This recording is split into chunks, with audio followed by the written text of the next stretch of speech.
Bildiğiniz gibi 3 Temmuz itibariyle 8. sınıf öğrencilerimiz, yani ortaokul 4. sınıftan mezun olan öğrencilerimiz gelecek yıl okuyacakları lise, yani bu mahalli okullar olabilir veya LGS sınavıyla almış oldukları merkezi puanla yerleştirmeler sonucunda okullarını tercih etmeye başladılar. 3 Temmuz itibariyle bu 19 Temmuz'a kadar devam edecek. Bizim şu an bulunduğumuz okul Fen ve Sosyal Bilimler proje uygulayan okul İmam Hatip Lisesi, İmam Hatip Anadolu Lisesi. Ve bu İmam Hatip Anadolu liseleri ülkemizde yaklaşık 7-8 yıl önce eğitim öğretime başlamış ve süreç içerisinde uygulamış olduğu özellikle kadim medeniyetimizin ilkeleri, eğitim felsefesi, medeniyet kodlarımızla uyumlu yapmış olduğu eğitim öğretim faaliyetlerinin neticesinde bakıyoruz ki büyük başarılara imza atmış. Yani mesela bu Fen ve Sosyal Bilimler Proje Okulları, İmam Hatip liselerimiz 2020 yılında ilk mezunlarını verdi. 27 öğrenci, 2021 yılında 42 öğrenci, 2022 yılında 57 öğrenci YKS sınavında ilk yüze girmiş. Düşünebiliyor musunuz? Yani 20 yılında ilk yüzde 27 öğrencimiz, sonra 42, sonra 57 öğrenci. İlk 1000'e giren öğrencilerde ise 2020 yılında 279, 2021 yılında 387, 2022 yılında 436'ya yükselmiş. Yani gerçekten başarılı bir eğitim süreci geçirmiş ve bu devam etmekte. Yani bu başarılar inşallah devam edecek. Bu başarının sebebi nedir? Muhakkak hani bu başarı tesadüfi bir başarı değildir. Dediğimiz gibi bu okullar çift kanatlı eğitim vermektedir. Yani iki kitabı birlikte öğrencilerimize öğretmekte. Yani hem Kur'an-ı Kerim'in öğretilerini, yani manevi anlamda İslami ilimler dediğimiz insanın bir yanını eğitmekte.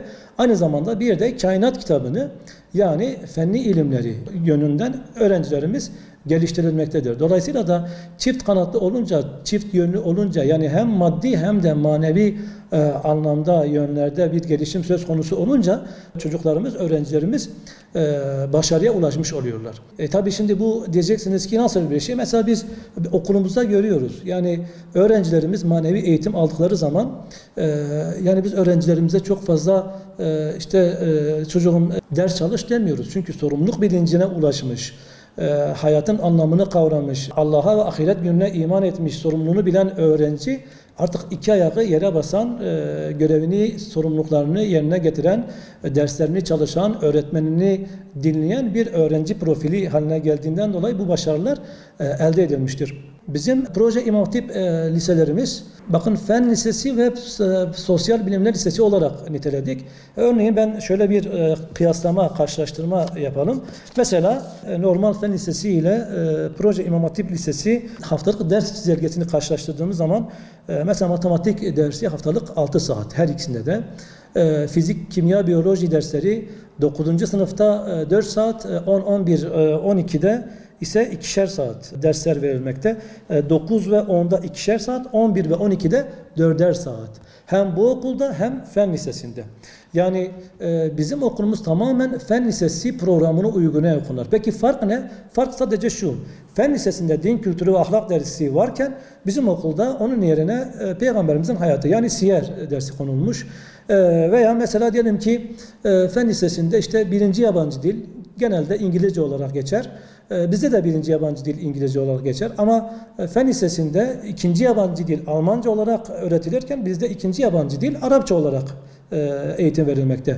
Hani biz Arapça ile Almancayı kıyasladığımız zaman da aslında Arapça Almancadan çok daha kolay. Şimdi bazı öğrenciler, bazı veliler geliyorlar, diyorlar ki hocam işte biz İmam Hatip derslerinden korkuyoruz, bizi zorlayacak şeklinde. Bize diyoruz ki yok, yani Almanca Arapçaya göre çok daha ağır, çok daha zor. Mesela diyelim ki elimdeki işte kalem Arapça bir kelime, kitap Arapça bir kelime. Yani biz aslında Arapçaya vakıfız. O konuda herhangi bir zorluğu yaşanmayacak. Bununla birlikte bazı böyle serpiştirilmiş işte temel dini bilgiler olsun, siyer olsun, fıkıh olsun, tefsir olsun. Bunlar da öyle çok ağırlaştırılmış değil, çok hafif tutulmuş ve 9, 10, 11, 12'ye serpiştirilmiş şekilde verilmiş, öğrenciyi zorlamıyor. Ama öğrenciye öğrencinin manevi yönden gelişimine katkıda bulunuyor. Bizim işte kültürümüz, örfümüz, adetimiz, kadim medeniyetimizin bize kazandırdıklarını bir şekilde öğrencilerimize kazandırmış oluyoruz. İmam Hatip proje okulları denildiği zaman İstanbul'daki işte Beyoğlu, Kartal gibi okullar akla gelir ama biz biraz daha incelediğimiz zaman bakıyoruz ki proje okulları Türkiye'nin dört bir tarafında başarıya ulaşmış. Bizim okulda mesela böyle şöyle bir başarımız var. 2022 geçen yıl 2022'de 6 tıp fakültesi bizim öğrencimiz kazandı. 4 yazılım mühendisi, 3 diş hekimi, 2 endüstri mühendisliği, 7 hukuk fakültesi, 1 siyasal bilgiler ve birçok alanda öğrencilerimiz başarılar elde etti. Yani şimdi bazıları diyor ya hocam İmam Hatip Lisesi nasıl 6 tıp 7 hukuk çıkarıyor? Evet yani aslında İmam Hatip eğitim öğretiminin üslubu, eğitim şekli, yöntemi aslında bizim uygulamamız gereken başarıya eğer ulaşıyorsak, gençlerimizi kazanmak, gençlerimizi yetiştirmek istiyorsak aslında bizim başvuracağımız temel eğitim felsefesi aslında burada kendini gösteriyor. Bazen şöyle bir durum da söz konusu. Ya acaba işte ben İmam Hatip'e gelince ne olacağım? Hani biz karşılaşmışız. Özellikle de Diyarbakır'da bizim başladığımız bölgede İmam Hatiplere yönelik çok ciddi kara propagandalar oluyor. Yani buraya gelecek olan öğrenciye sen işte İmam Hatip'i bitirdiğin zaman sadece işte ölü yıkayıcısı olacaksın. Yani en iyi ihtimal işte deniyor ki sen imam olacaksın, sen hatip olacaksın. Yani sen oralarda tıp fakültesini kazanamazsın, mühendis olamazsın, öğretmen olamazsın, hukukçu olamazsın. Ama biz bu ezberleri bozduk, biz bu algıları bozduk. TOF Ferdi Yiğit Anadolu İmam Hatip Lisesi olarak Diyarbakır'da işte biraz önce bahsettiğim gibi 6 tıp, 7 hukuk ve bununla birlikte işte yazılım mühendisliği birçok alanda öğrencilerimiz üniversiteyi çok gözde üniversiteleri kazanmış oldu. Bir de merak edilen şu, yani acaba yani buralarda sürekli böyle hani dini derslerin sürekli böyle olduğu bir hiç sosyal aktiviteler yok mu? Hiç alanlar yok mu diye yani yoktur diye bir algı oluşturulmaya çalışıyor. Yok, bizim okulumuzda işte mesela diyelim ki 200 tane 200 yatak kapasiteli pansiyonumuz var. Spor salonu ve halı sahamız var.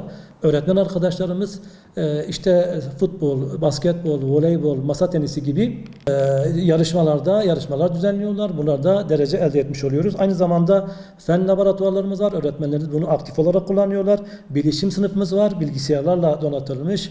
Teknofest'tir, TÜBİTAK'tır, ulusal ve uluslararası yarışmalara girmiştir.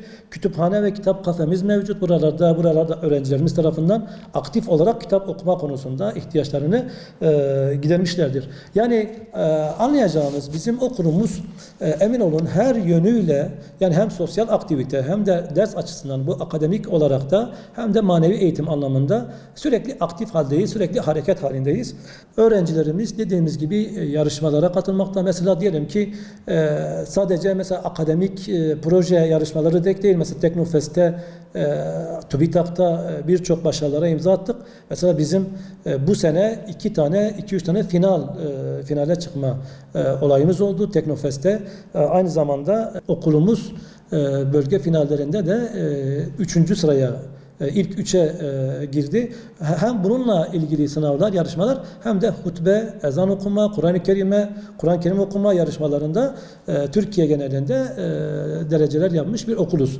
Dolayısıyla da her alanda yani hem maddi hem manevi alanda hem akademik alanda hem de öğrencilerimizin ahlaki yönüyle gerçekten büyük başarılara, büyük yani olumlu sonuçlara ulaştığımız bir okuldur. Ve bunu da inşallah her yıl bir adım ileriye götüreceğiz ve bu konuda bir örneklik oluşturacağız.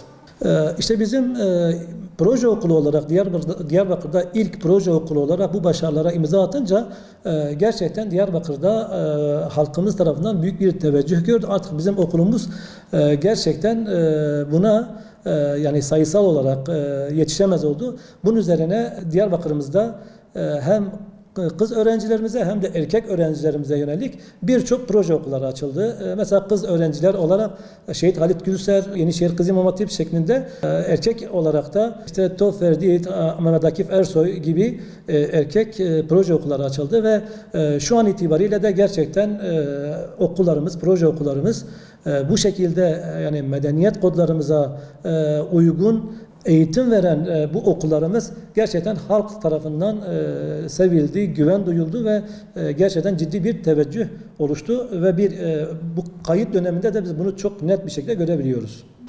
İşte değerli velilerimiz ve öğrencilerimiz gerçekten proje okullarının hem eğitim öğretim programı hem haftalık ders çizelgesi hem seçkin öğretmen kadrolarıyla gerçekten öğrencilerimizi hayata hazırlayan bir misyona, bir vizyona sahip.